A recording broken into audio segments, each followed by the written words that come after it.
Hi guys, kamaltani fayyaa keessanii har'a leemuun haada yookaan immoo asir leemuun jedhama isa hojjanna. Kuma agartan kana leemuudha kuni loomii tokko qixxee addaan baasee isa booda immoo loomii tokko qixxee addaan baasnee isa booda naanaa itti godhanna. Kuma agartan kuno naanaa itti godhanna isa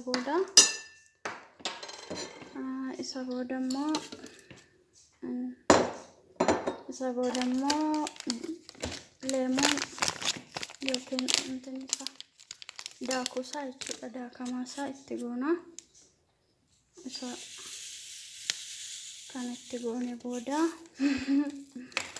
kan amma itti goone booda bishaan itti naqanna. Aga bishaan itti naqne booda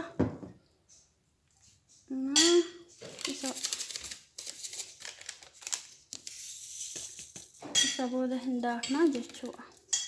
Qadaanne booda isa booda hin daaknaa jechuudha.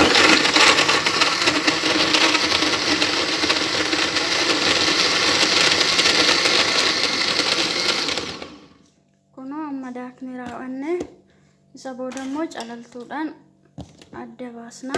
Kana ta'ee jira.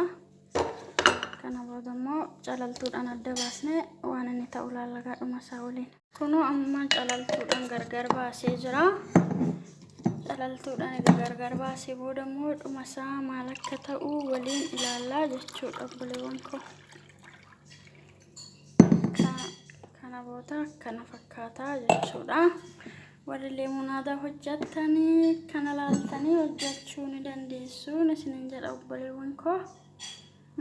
Kun leemuun aadaa jedhama malee juusii miti garuu akkasii isinin jedha. Viidiyoo kana garuma isaa ilaaluun dagatinaa. Horaa bulaa.